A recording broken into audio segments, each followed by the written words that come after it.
Oh iya, ya lagi tengkurap ya. Tengkurap, jadi kelihatannya cuma punggungnya aja. Jadi nggak kelihatan wajahnya. Ya. Assalamualaikum warahmatullahi wabarakatuh. Kembali lagi di Aquina Awalnya Channel. Hai guys semuanya, maaf ya aku udah lama banget gak bikin video, tapi oke lah. Kali ini aku mau bakal cerita tentang pengalaman pribadi aku yang cukup berat buat aku cerita. Cukup sebenarnya berat banget buat cerita, nggak tahu, mudah-mudahan aku cerita ini nggak sambil nangis ya, jadi biar ceritanya enak. Oke, singkat cerita aja ya, aku nggak pengen panjang lebar. Bulan Oktober, alhamdulillah aku dikasih kepercayaan lagi buat hamil. Pas itu Oktober akhir, aku tes pack dan hasilnya 2 garis. Besoknya aku langsung ke dokter buat cek kandungan aku, dan alhamdulillah di situ aku langsung disaranin buat USG yang transvagina itu biar lebih kelihatan, kata dokternya, karena masih awal banget. Alhamdulillah semuanya berjalan lancar, semuanya bagus.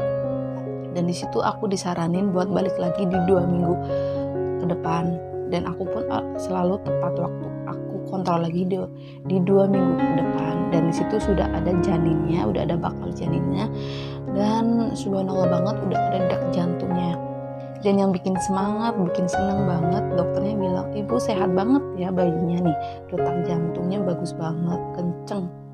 Alhamdulillah, dokternya juga ngucapin selamat ya bu, mudah-mudahan ibunya diberi sehat-sehat ya. Oke, aku pulang, aku dikasih banyak vitamin, dikasih banyak obat mual karena aku udah ngerasain mual, pusing sedikit pusing, cuma aku nggak begitu dirasain kalau buat pusingnya.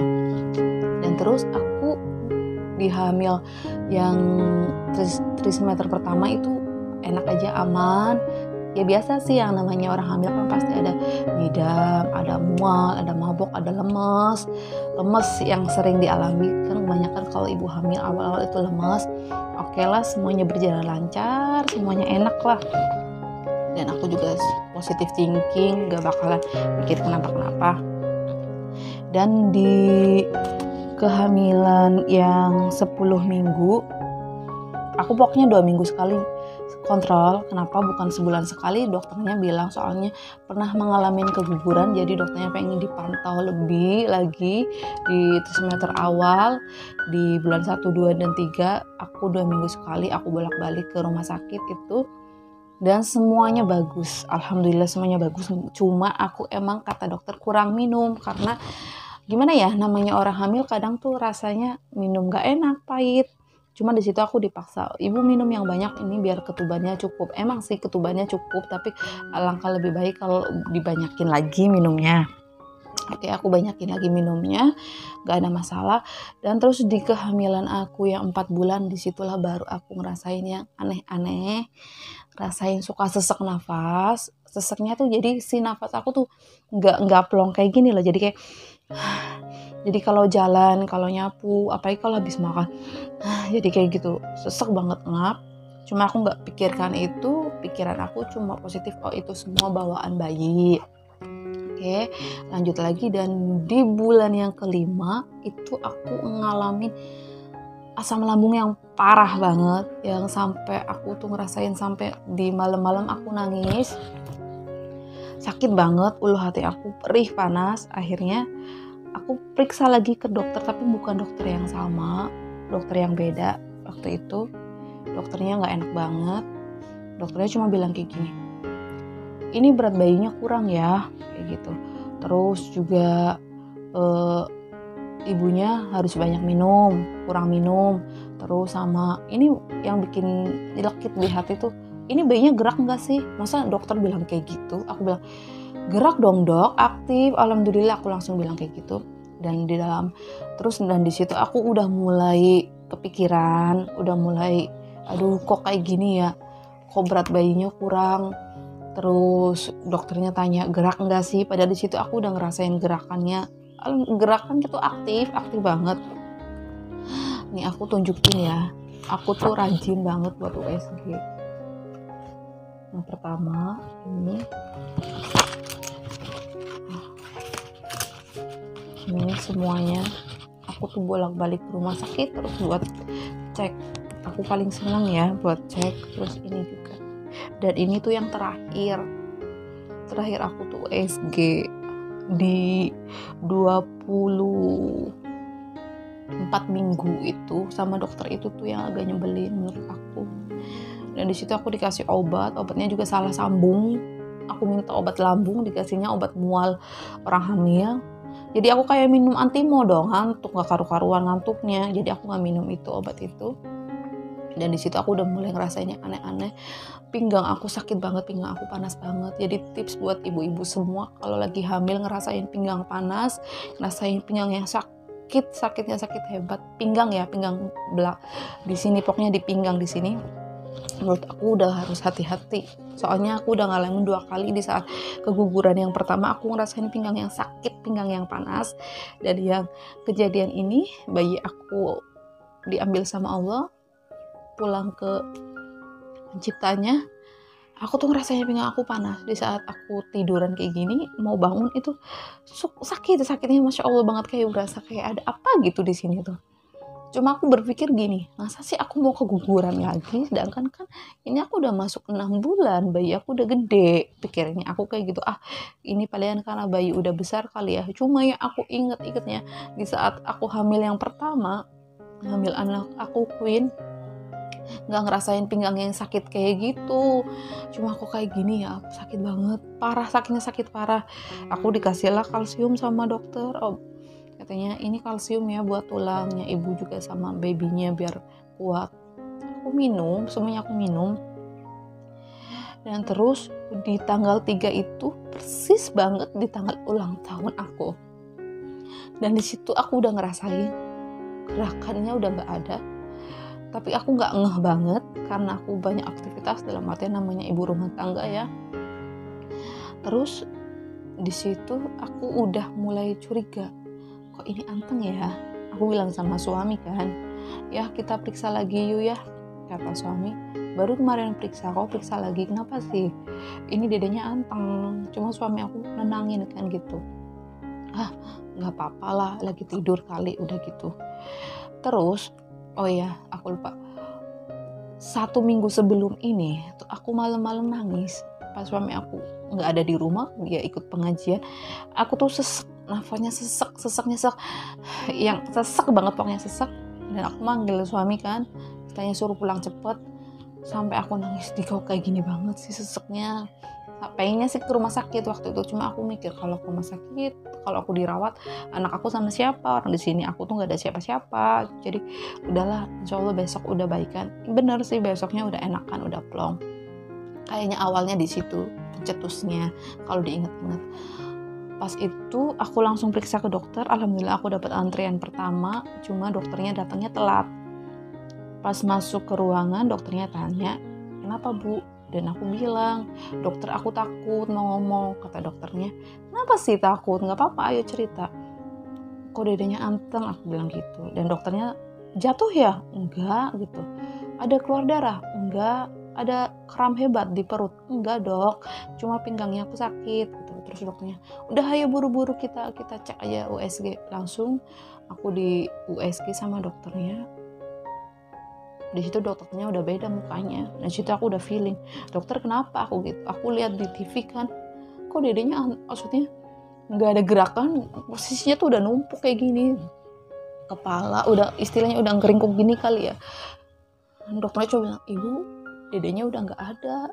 Aku bilang, nggak ada apanya, itu ada. Aku bilang gitu, detak jantungnya udah nggak ada.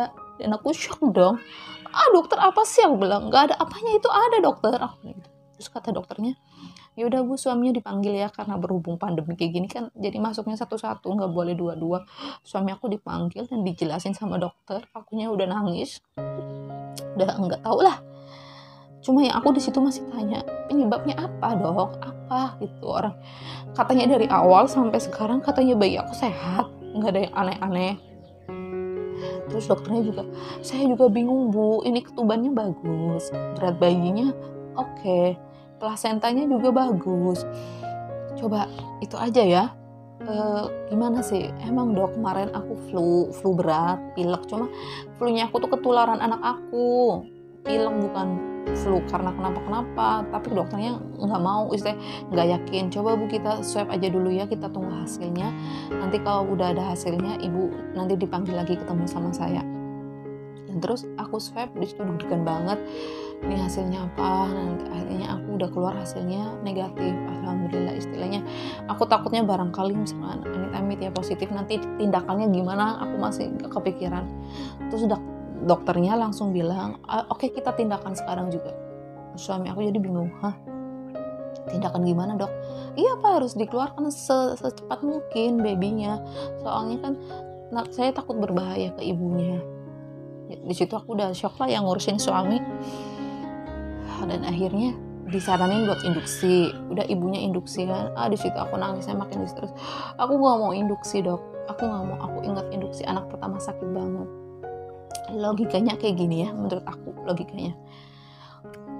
Kalau misalkan baby aku sehat, baby aku masih ada, misalkan suruh induksi, suruh nunggu, aku senang, aku semangat. Istilahnya, hayo dong dek, kita keluar, kita usaha bareng.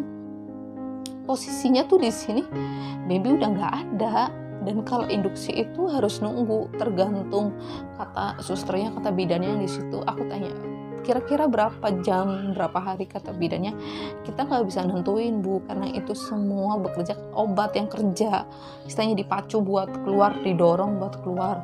Aku inget banget sakitnya luar biasa, itu bayi yang sehat aja sakitnya luar biasa, apalagi ini udah nggak ada. Dan aku nangis, aku nggak mau diinduksi dok, aku nggak mau diinduksi. Terus kata dokternya, terus maunya disesar? Ya udah nggak apa-apa, disesar aja, aku bilang gitu, biar cepet. Maksudnya aku biar cepet, bukan cepet yang gimana, aku nggak mau ini ada di perut aku, ya bukan sama sekali. Maksudnya aku tuh udah kacau, pikiran aku tuh pengen, udah istilahnya mimpi aku buat malam ini aja. Itu aku malam-malam jam, maaf ya, itu aku malam-malam jam 8 malam. Dan akhirnya dokter, oke, kita sesar ya bu. Aku ditanya terakhir makan jam berapa, alhamdulillah aku terakhir makan jam 2 siang dok, karena ke dokternya kan jam 4, cuma berhubung dokternya telat jadi sampai malam. Oh ya, oke, kita bisa secepatnya sesar. Dan di situ aku ngerasain, aku mau sesar tapi kayak mau apa gitu, sesar tuh tanpa bawa apapun, tanpa nggak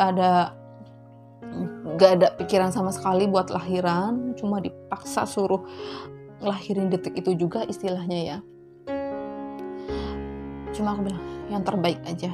Aku di situ nangis, semua alat-alat udah dipasang di tangan aku. Gimana sih yang namanya mau sesar, sedangkan aku tuh nggak ada pengalaman sesar, nggak ada kepikiran sesar sama sekali.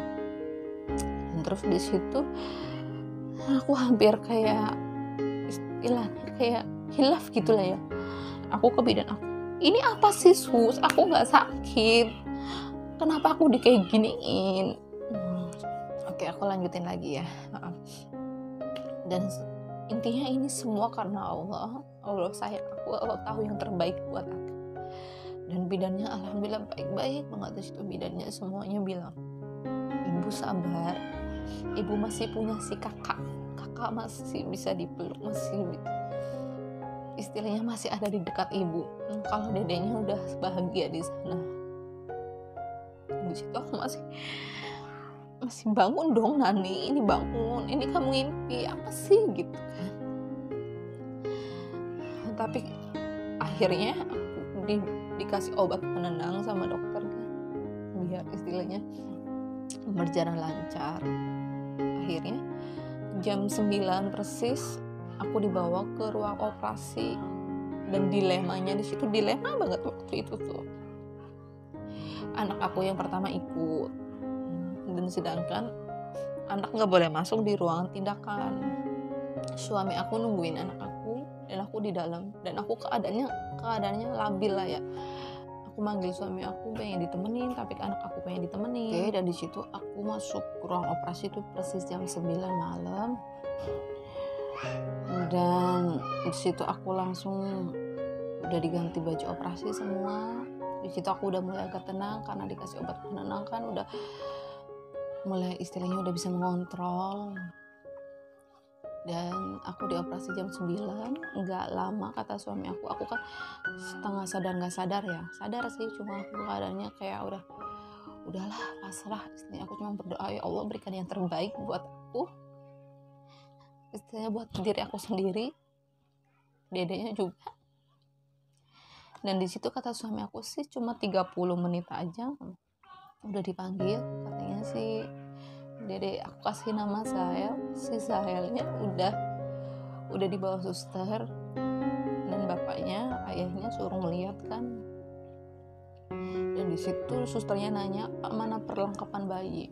Dan suami aku kesal juga kan, gimana perlengkapan bayi sus, emang saya tahu kalau istri saya mau melahirkan gitu. Akhirnya kata suster, udah langsung ke itu aja Pak, ke depan, beli ada di depan, beli bedong dan lain-lain lah.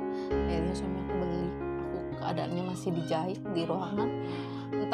Entah tahu kenapa di saat aku dijahit belum selesai, aku udah ngerasain nyeri. Dan dokternya tanya kayak gini, emang sakit Bu? Dokter anestesi atau bedahnya gitulah, emang sakit Bu? Iya dok, udah sakit mah enggak, tapi udah ngerasain perih gitu. Udah perih dok. Dokternya pun heran, aduh kok udah ngerasain ya Bu, biasanya kan 2-3 jam biusnya. Ya tahu dok. Terus dokternya kayak gini, oh mungkin ibu karena raganya nggak nerima, istilahnya pikirannya istilahnya kayak nolak kayak gitulah ya. Aku bisa jadi seperti itu dok. Akhirnya aku udah selesai operasi, aku ditaruh di ruangan steril sekitar 1 jam lah ya. Di situ aku sendirian, cuma ditemenin suster satu. Suami aku izin pulang buat ngurusin dede saya, ngurusin jenazah anak aku. Dan aku, ya nggak apa-apa sok pulang, aku bilang gitu. Saya gini,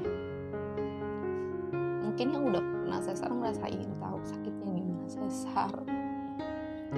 Tapi menurut aku sakit itu nggak ada apa-apanya. Aku masih bisa nahan, aku nggak nangis. Tapi lebih sakit kehilangan. Tapi udahlah, semuanya balik lagi sama Allah. Allah tahu ini yang terbaik buat aku, buat suami aku. Mudah-mudahan biar aku lebih dekat lagi sama yang di atas, lebih ingat selalu sama Allah semuanya. Alhamdulillah aku sih nggak ada urusan sama Allah. Aku cuma berpikir Allah tahu yang terbaik buat aku cuma itu aja. Cuma aku berdoanya dikuatin. Alhamdulillah malam itu udah selesai semua. Dan buat semua ibu-ibu yang di sana, mudah-mudahan yang ngalamin seperti aku kehilangan babynya diberi sabar. Insya Allah semua akan indah pada waktunya. Aku yakin itu. Bye, assalamualaikum.